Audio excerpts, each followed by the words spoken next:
Here's something interesting for you, Key. September 27th, last year. Can you remember last year? It's been a long 2020 has been tough. September 27th of last year, the Lakers show up for media day, right? LeBron, second year with the Lakers, no more injuries, no more groin injuries. We're ready to go. We got Anthony Davis. 1 full year later, September 27th, they find out who their opponent is going to be in the NBA Finals. That's the Miami Heat. So this is going to be the longest NBA season on record. It literally took the Lakers 1 year to show up, get the pictures, palm the ball, have fun. Everybody's doing the team picture, the goofiness. From 1 year after that date, they find out who their opponent is in the finals. It's been a year unlike any other. Let's give the NBA credit. This is their 74th year. A lot of people didn't think they would be able to crown a champion as they get ready for their 75th anniversary, whenever that happens to be. I don't want to knock on wood. This is a glass table, but knock on wood. They're going to get it done. They are going to finish the season. Yeah, you found that date from wherever you put it together. You put it together. I want you to find the date of when Pat Riley flew into Las Vegas 2 years ago. Mm-hmm. Find the date, the exact time when he sat down with LeBron James and his crew to try and pursue LeBron to come back and persuade him to come back to Miami.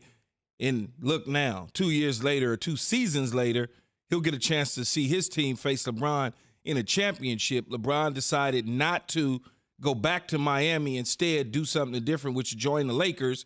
Sent Pat Riley back to Miami without LeBron James as Pat Riley waited in a hotel room quietly and patiently, but did get what he wanted. And now he has to see him all over again. He made a decision. Okay, well, you're not coming with us. We're going to eventually get this thing turned around and fixed because I got Eric Spoelstra as a great coach, and I can put anybody around him to get to a championship. They go out a year later, get Jimmy Butler, Iguodala, find Tyler Hero, Duncan Robinson, and now all of a sudden they find themselves getting ready to play the Lakers in the finals. Couple of notes on Riley here, and to mention your meeting, I got a couple great quotes. There's so much going on in the world. I know sometimes, Key and I, we love the NBA, and you love the NBA if you're listening, but sometimes there's so much going on. Just a quick reminder of everything Key's talking about. Let's remember this. Riley, I know you're a lifelong Laker fan. How about this as another great storyline before we get into the quotes? Riley left the Lakers in 1990. Mm-hmm. So it's been 30 years since Pat has been with the Lakers. In those 30 years, he has never faced the Lakers as a coach or an executive for another team. So think about that. So he is now in a situation in the playoffs. He has not faced the team that essentially gave him his start, put him on the path, the slick back hair, the Armani, the Showtime, everything. It's been 30 years since he left. The Knicks, the Heat, he's dabbled in some other things.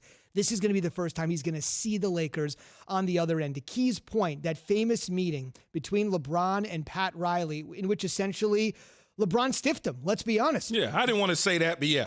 Here's the quote. You ready? This is what Riley said after the Heat lost the 2014 Finals, got disappointed, eventually lost LeBron James to Cleveland, and then, of course, Los Angeles. Quote, "This stuff is hard," he said at the time, "and you got to stay together if you've got the guts, and you don't find the first door and run out of it." Now, he didn't say he was specifically talking about LeBron James, but let's be honest, right? Who is he talking about? LeBron fires back. Do you remember this, Key?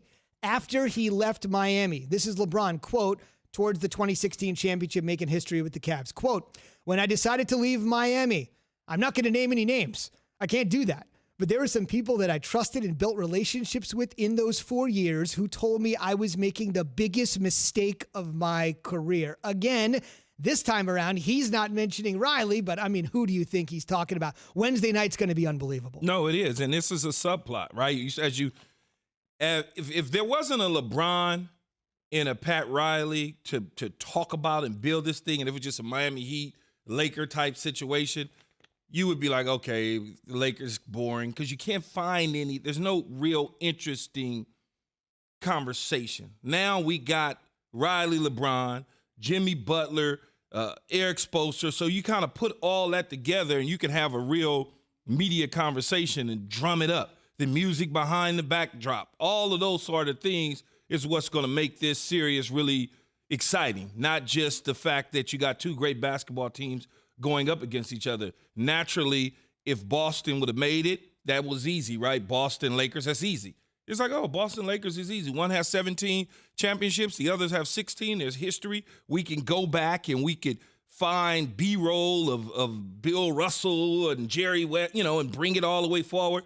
Now, with the Miami Lakers situation, the thing that you reach to is the Pat Riley, LeBron James. Right. Then now it's the Jimmy Butler conversation of the stops that he was at. He left those teams behind. Those teams are not good anymore. Miami is now moving in the right direction. Then you could talk about Eric Spoelstra not getting the credit that he deserved as the coach for the Miami Heat because everything was LeBron and Ray Allen and Dwayne Wade and Chris Bosh. But now clearly he's separated himself from that. So those will be good storylines starting, I guess, today.